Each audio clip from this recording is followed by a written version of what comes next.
Well, I think, as far as military applications, maybe they are being used already. Maybe we don't know. Maybe they're being used in a surveillance capacity.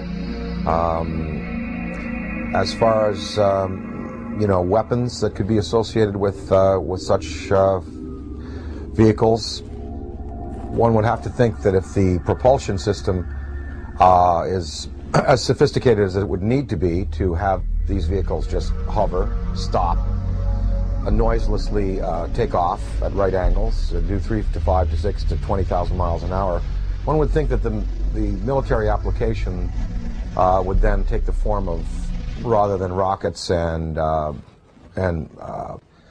projectiles, that probably a particle beam would be used, some kind of a laser, some kind of a disabling beam to disable equipment, to cause disorientation among men and troops. And of course we have seen no evidence of this. I'm not sure that the U.S. military would want to play that card right now, because after all, the war in Iraq really is a conventional war. We have air superiority there already. There is no Iraqi Air Force. There was no Iraqi Air Force. We, in the United States, we have air superiority basically over the rest of the world. I'm sure there's some pretty hotshot MiG pilots in China and Russia. But I think if you put our Air Force up against any Air Force on this planet, we would prevail without the use of advanced technology of the type we're speaking of. So I think that the U.S., if they have these things, they would probably save them for a more drastic confrontation, perhaps a confrontation with beings that have the potential to be superior over us in terms of the applications of aviation today. So maybe these triangles, the big black deltas, the rectangles, are the next wave of the U.S. military's defense against what some might perceive as an extraterrestrial or extra-dimensional threat. Maybe these weapons or these flight systems now are being prepared to confront a race of superior beings that could have designs on the planet that are malevolent. I think it was Lord Hill Norton, or one of the British Air Force Defense Ministry staff who was assigned to study UFOs in the 50s. After he retired, he said that in his estimation there were 23 different species of being visiting the planet in numerous types of vessels. We know from the NASA UFO studies that you've done, and I think that theory, there's nothing wrong with that theory that I can see, but doesn't point to what you postulate, and that is that there are benevolent beings that are trying to heal the planet. Hence the size of these ships that we're seeing in the STS cameras, and the fact that the ozone has holes in it, the fact that water could be a healing element there. What are these lifesaver-shaped little Dropostone-shaped ships conveying to our planet? Well, we see them coming into the atmosphere, and on the STS tapes and other forms of exposure, they're not releasing personnel, they're not releasing projectiles, and no harm has come to the planet, through their intervention. So one can assume perhaps that maybe there are benevolent beings out there and malevolent beings out there, and maybe the United States government is preparing weapon systems to deal with the malevolent beings. Ronald Reagan said in a speech, he said, what if there were a species from another planet that was threatening us? We would all find a way to work together.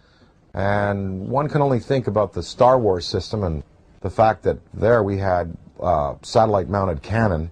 Well, they'd be good for shooting down rockets. They also might be good for shooting down other invasive vehicles that are coming into our atmosphere.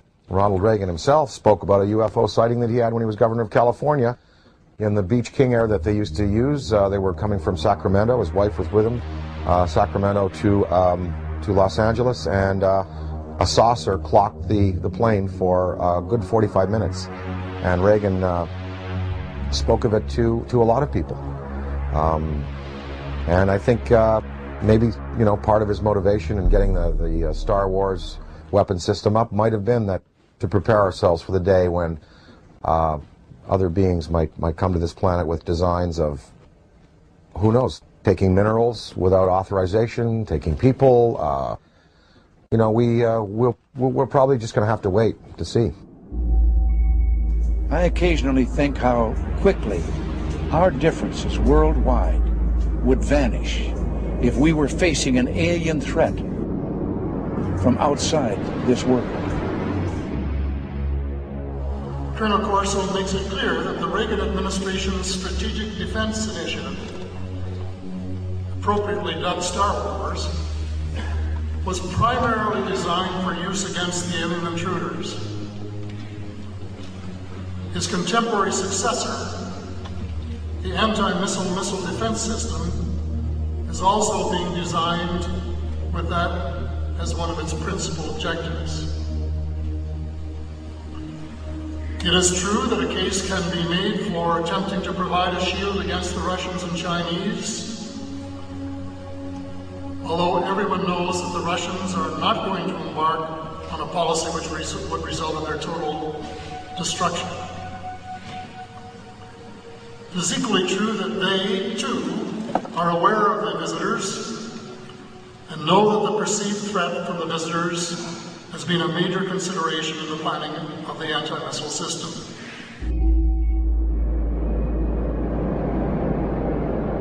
And the incident in question, as at least from my perspective, almost ignited a nuclear war, and that was 5 unidentified objects were picked up on radar coming in over the Pacific Northwest, Northern California, Southern Washington, Oregon area. As these objects approached the coast, Strategic Air Command went on a alert.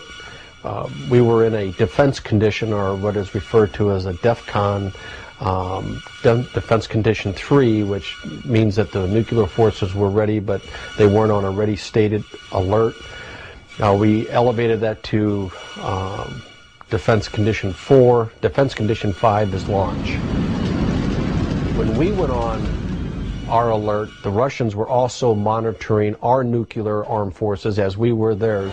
And so they knew that our bombers had gone to fail-safe. They knew that the launch codes had been given. They also knew that the hatches on the ICBM missiles had been removed and that we were getting ready to do a launch.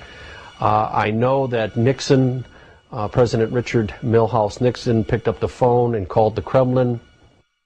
The White House notified the Kremlin that these objects were not, and I repeat, not a preemptive launch by us, that they too, the Russians, had been tracking these objects as they came in over the Bering Sea.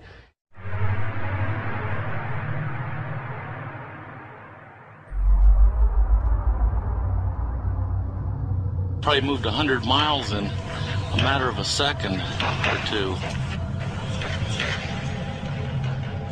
When we look at alien abduction, I mean, the idea of a human being being taken and having an implant inserted into their body, I often think of how biologists, how we tag whales. You know, we put a chip on a whale and we can track them via satellite, and also how, you know, we go into a frog's pond and we pull out the frog and we spread it out on the table. Remember in biology class we used to do this, and, you know, stick the little needles in his legs and cut him open.